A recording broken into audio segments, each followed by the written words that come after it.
통일부 장관이 어제 이 KBS 일요진단에 출연해서 북한에서 당정군이 외화를 벌어들이면 당 서기실 또는 39호실로 들어가서 무기 개발, 취적 사업 등에 쓰이는 것으로 알고 있다. 개성공단 근로자에게 임금으로 달러가 바로 주어지는 것이 아니고 북한 당국으로 들어간다 하면서 이야기를 했습니다. 홍 장관은 당서기실로 들어간 달러가 무기 개발에 쓰였다는 돈과 어떻게 연관성이 있느냐 라고 하는 질문에 그렇게 파악되고 있다면서 구체적인 자료가 있냐고 아나운서가 물으니까 정보 자료이기 때문에 공개하기는 굉장히 어렵고 제가 알고 있는 내용을 말씀드리는 것이다. 굉장히 엄중한 시기에 왜 개성공단을 중단해야 했는가에 대해서 말씀을 드리는 거다. 이렇게 말을 했습니다. 홍 장관은 개성공단 자금이 핵미사일 개발에 사용되고 있다는 것을 파악했을 때 개성공단을 바로 중단했어야 되지 않았느냐. 즉 옛날에 그걸 알았을 때 바로 중단해야지 왜 지금 와서 이야기를 하느냐 하는 질문에는 그런 우려가 있었던 것은 사실이나 개성공단의 의미와 효과가 있었기에 국제사회도 이를 인정해 여러 차례 핵실험 과정에서도 운영되어 왔다. 이렇게 말을 했습니다. 근데 이제 이런 부분을 또 지적하고 나서고 있습니다. 언론이나 야당은요. 통일부가 2달 전에 이렇게 발언을 했답니다.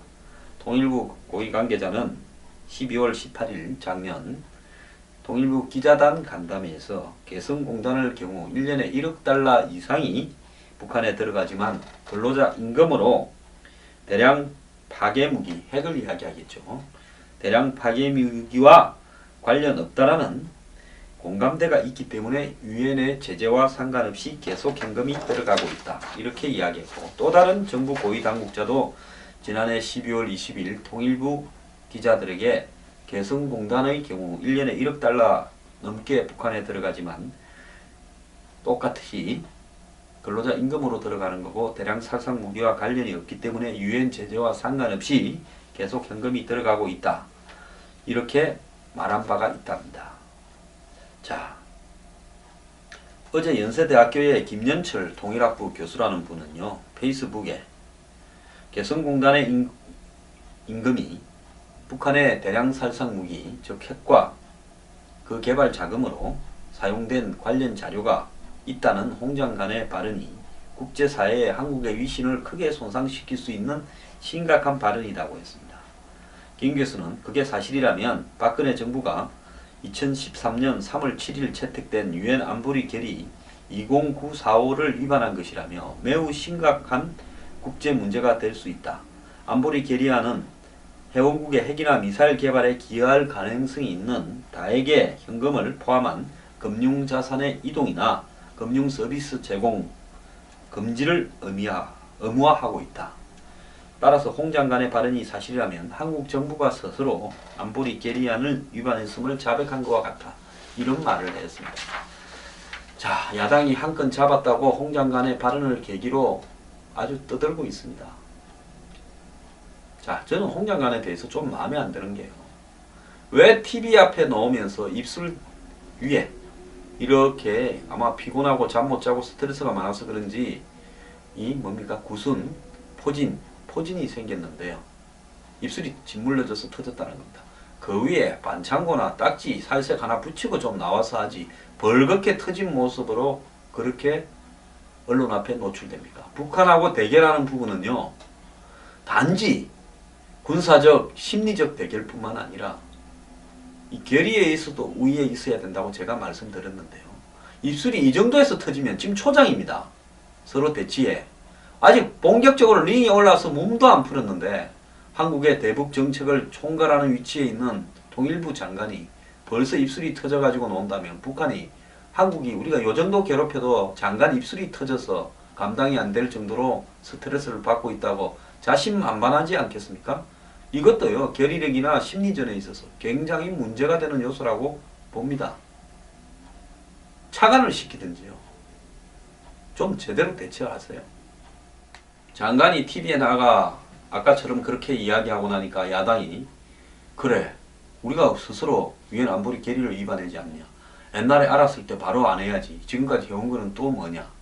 그러면서 왜 이제 와서 그런 소리를 하느냐. 구체적인 근거도 없으면서 그런 소리 함부로 할래. 증거 있냐.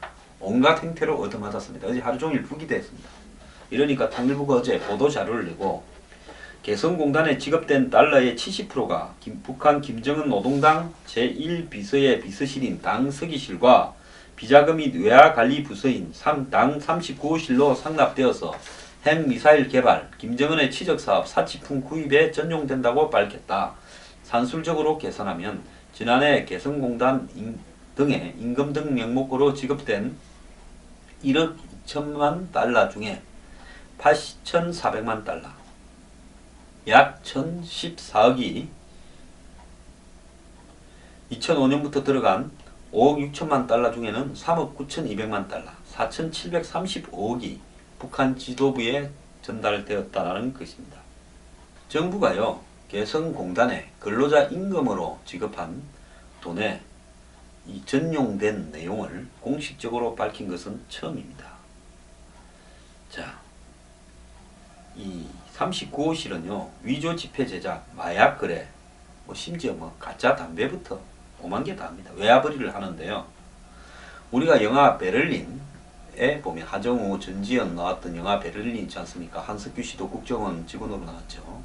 거기 보면 전 세계의 북한의 대사관이나 각종 조직을 이용해서 북한의 노동자를 송출하고 지금 월드컵이 열리는 카타르에 북한 노동자들이 수도 없이 가 있습니다. UAE에 두바이 개발에도 수도 없이 갔습니다. 그리고 러시아 벌목장에도 수도 없이 있고요. 중동에 있는 북한 근로자들이 엄청난 노동 착취와 반인권에 시달리면서 벌어들인 돈이 다 일로 전용이 됩니다. 39호실 등으로요.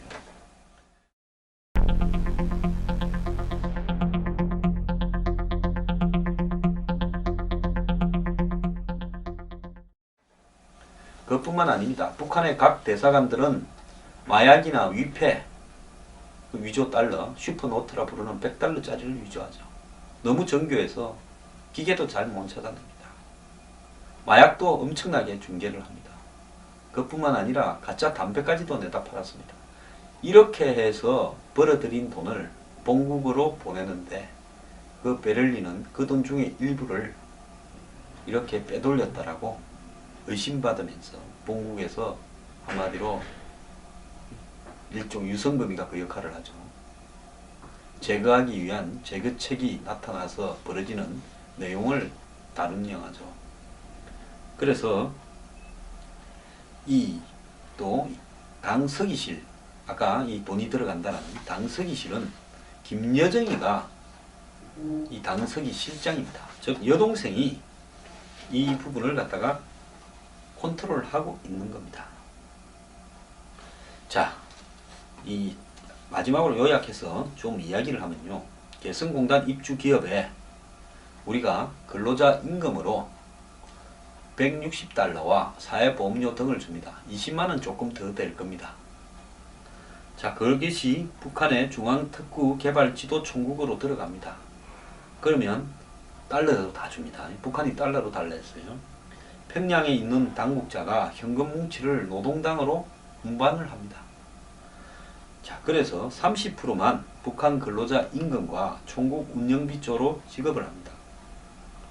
그러니까 중앙특구개발총국도 운영비가 좀 있어야 될 거고 노동자들도 미기 가면서 최소한 그래야 재생산이 되죠, 노동이.